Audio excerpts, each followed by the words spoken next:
자, 트럼프 대통령이 오늘 조금 의미심장한 이야기를 좀 했습니다. 도널드 트럼프 대통령이 오늘 북한과 갈등이 생긴다면 북한과의 갈등을 해결하겠다라고 늘상 할 수 있는 편안한 이야기를 했습니다. 트럼프 대통령이 오늘 오후에 백악관 집무실에서 미국의 중재로 평화협정을 체결한 민주 콩고 그리고 르완다의 외무장관들 백악관으로 초청을 해서 서명식하는 그러한 행사를 가졌습니다.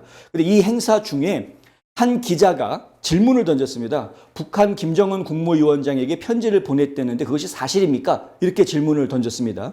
그 질문에 대해서 트럼프 대통령이 나는 그와 매우 잘 지내고 있다라면서 답변을 합니다. 나는 김정은과 정말 잘 지내왔고 그래서 어떻게 될지 좀 지켜보도록 하자. 예. 대답하는데 살짝 좀 뜸을 들이긴 했습니다. 어떻게 될지 한번 지켜보도록 하자. 이러면서요. 누군가 이것을 잠재적 갈등이라고 얘기하는데 나는 갈등이 생긴다면 우리가 해결할 것이라고 생각한다. 이렇게 이야기를 합니다.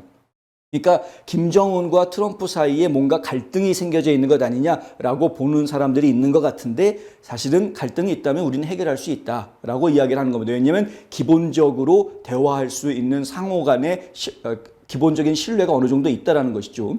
지금 트럼프 대통령이 푸틴 대통령과 대화를 주고받는 것도 보면은 그러한 서로 간의 상호 신뢰가 바탕이 있는 것을 봅니다. 그러니까 서로를 믿고 의지한다 이런 게 아니라 적어도 저 사람이 하는 말은 허튼 말이 아니다라는 그러한 정도의 수준의 신뢰들이 있다는 것이죠. 푸틴도 마찬가지고 시진핑도 마찬가지입니다. 서로 적이고 싫어함에도 불구하고 자국의 이익을 위해서는 서로가 적이 될 수밖에 없는 상황임에도 불구하고 그럼에도 불구하고 얼마든지 대화할 수 있고 상대방을 존중할 수 있는 배경이 있다라는 거죠. 지금 김정은에 대해서도 그런 마음이다라는 것을 지금 어필하고 있는 겁니다. 트럼프 대통령은 만약 분쟁이 발생하더라도 우리와는 무관할 거다. 이렇게 이야기를 합니다. 갑자기 이런 얘기를 꺼냈습니다. 다시 말하지만 우리가 문제를 해결하고 있는 많은 지역과 우리는 멀리 떨어져 있지만 나는 이 일, 그러니까 평화를 중재하는 일을 좋아한다. 이런 이야기를 합니다. 이 일은 옳은 일이며 우리는 이를 수행할 능력이 있다. 이런 얘기가 나오게 된 배경이 뭐냐면 이 질문이 나오기 전에 계속 앞에서 나왔던 게 아프리카 지역에서 이제 콩고와 루안다의 평화협정 이야기, 또 이스라엘과 아브라함 어코드 같은 중동 지역의 평화 이야기, 이란이 핵을 가져와서 문제가 될 뻔한 걸 막은 이야기, 그리고 여러 가지 지금 우크라이나 문제부터 해가지고 여러 가지 이야기들을 하면서 전 세계에서 평화를 유지하기 위해 트럼프 행정부가 얼마나 많은 노력을 하고 있는지를 어필하고 있었던 그런 상황이었습니다. 그러니까 지금 평화 중재를 위해서 트럼프 행정부는 최선을 다하고 있다. 그리고 실제로 좋은 성과들이 나고 있다는 것을 드러내려고 하는 그러한 분위기였기 때문에 이런 이야기들이 나왔던 거죠. 그런데 예상하지 못했던 이야기가 그 다음에 또 따라붙었습니다. 뭐냐면요.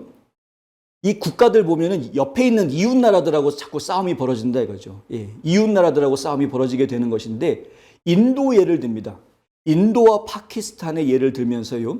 인도하고 파키스탄은 이 두 나라 전부 다 굉장히 높은 수준의 핵무기를 보유하고 있는데 그럼에도 불구하고 이 충돌이 해소가 되지 않느냐. 얼마 전에 지금 서로 충돌이 생겼다가 금방 해소가 되지 않았습니까?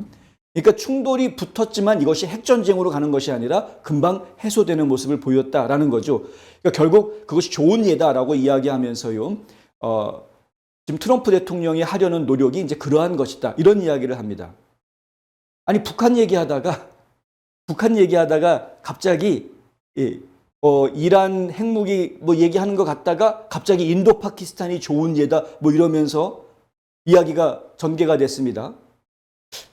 이게 지금 트럼프 대통령 머릿속에서 혹시 남한에다가 핵무기를 갖다 놓겠다라는 생각을 하고 있는 걸 시사를 하는 건지. 그러니까 이제 김정은한테 예를 들어서 편지를 보냈는데 거절당했다라는 보도를 제가 해드린 적이 있죠. 아마 김정은 입장에서는 지금은 트럼프하고 만날 때가 아니다라고 선을 긋는 그런 모습을 보여주고 있고 김정은 스스로가 자기 몸값을 높이기 위해서 아주 러시아 쪽에 착 달라붙어 있는 그러한 모습을 계속 보여주고 있습니다. 그럼 트럼프를 상대로 해서 자기 몸값을 높이고 있는 것이다. 저희는 그렇게 이해를 합니다. 그런데 협상력을 키우는 거죠. 그런데 트럼프 대통령 같은 경우에는 지금 대놓고 너 조심해라고 말을 하는 게 아니라 우리는 참 좋은 관계로 잘 지내왔는데 왠지 말을 안 하고 뜸을 들이는 그 순간에 제 느낌은 근데 요즘은 왜 이런지 모르겠어라는 말을 들리진 그런 말을 트럼프가 한 것은 아니지만은 이 느낌상 그런 느낌이 지금 전달이 된 그런 분위기였었고요. 근데 그 이야기를 하던 과정 중에 인도 파키스탄을 이야기하면서 핵무기 얘기를 하는 거. 혹시 이게 핵 대 핵, 지금 북한이 핵 가지고 있다라고 지금 너가 핵무기 가지고 있다고 지금 큰 소리 치려고 그러고 지금 몸값 높이려고 하는 모양인데 그거 가지고 내 앞에서 까불지 말아라는 이야기를 지금 은근히 내비치고 있는 것이 아닐까라는 생각이 언뜻 들게 하는 그러한 부분이었습니다. 물론 백악관 측에서 이것에 대해서 핵 대 핵시사한 거다 뭐 이런 식의 해설을 내놓지는 않습니다. 그런데 그럼에도 불구하고 지금 트럼프 대통령 입장에서는 김정은을 설득하고 자극하기 위해서 이러한 메시지를 일부러 좀 흘리고 있는 것은 아닌가라는 해석은 충분히 가능할 것 같다. 물론 이제 뭐 이재명 정부가 트럼프가 남한에다가 핵 배치하겠다 그러면 뭐 결사 반대하겠죠. 사드 배치도 반대하고 나섰던 부부이기 때문에 핵 배치를 찬성할 거라고 생각되지는 않습니다만은 하지만 어찌됐든 트럼프 대통령 입장에서는 이재명 정부가 뭐 원하지 않는다고 하더라도 주한 미군이 가지면 되는 거니까 저희 여러 가지 카드들을 좀 생각해 볼 수 있겠다. 트럼프 대통령은 항상 해왔던 이야기가요. 모든 옵션들이 테이블 위에 올려져 있다라는 이야기를 즐겨 합니다. 결국 트럼프 대통령의 협상 방식에는 한계가 없다라는 이야기 다시 한번 생각해 볼 필요가 있다.